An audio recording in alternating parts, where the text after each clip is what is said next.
Hi friends. நான் உங்கள் அன்பு தோழி. இன்னைக்கு என்ன செஞ்சிருக்கேன்?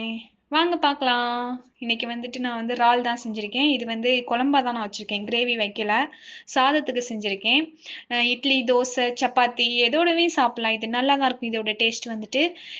இதோட நீங்க தக்காளி எல்லாம் கொஞ்சம் கூட ஆட் பண்ணி கொஞ்சம் நல்லா வதக்கிட்டு செய்யறப்ப வந்துட்டு ரொம்பவே டேஸ்ட் சூப்பரா இருக்கும். இதோட நீங்க வாழைக்காயும் கூட ஆட் பண்ணி செய்யலாம். அதுவுமே நல்லா இருக்கும். நான் இன்னைக்கு வாழைக்காய் தான் ஆட் பண்ணி செஞ்சிருக்கேன்.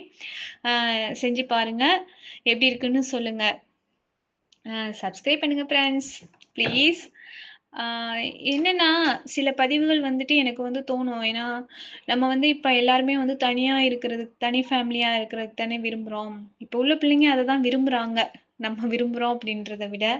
ஆனா, அந்த ஜாயிண்ட் ஃபேமிலில இருக்கிறப்ப உள்ள அந்த ஒரு நெறைய இழப்புகள் வரும் தான். இல்லைன்னு சொல்லல. ஏன்னா, நானும் அந்த மாதிரிலாம் இருந்து தான் வந்திருக்கேன்.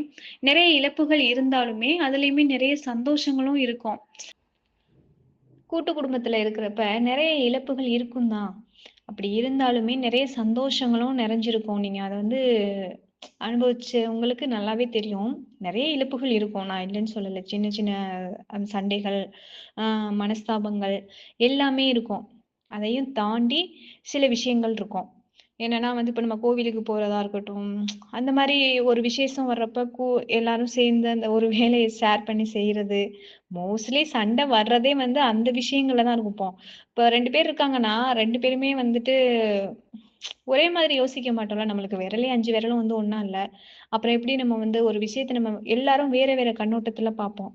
அது மாதிரி சில ஏற்றத்தாழ்வுகள், ஆ அந்த இதுன்ட்டு நெறைய இருக்கு. மணி பிரச்சனை அது இதுன்னு நெறையவே விஷயங்கள் வரும். மனஸ்தாபங்களும் வரும். அதையும் தாண்டி நெறைய பேர் இருக்காங்க. இன்னமுமே அந்த கூட்டு குடும்பமாவே இருக்கிறாங்க. அவங்களலாம் பார்த்தாலே நம்மளுக்கு ஒரு ஆசையா இருக்கும். இப்ப உள்ளவங்கலாம் அத அந்த இப்ப உள்ள ஜெனரேஷன்ஸ் அத கொஞ்சம் கூட விரும்புறது கிடையாது.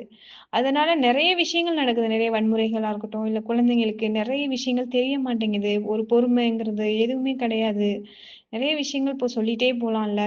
நம்ம ஏன்னா அத நம்ம பார்த்துட்டுருக்கோம். லைவா பார்த்துட்டுருக்கோம். ஏன்னா என்ன நடக்குது அப்படின்றதெல்லாம். ஓகே. Thank you.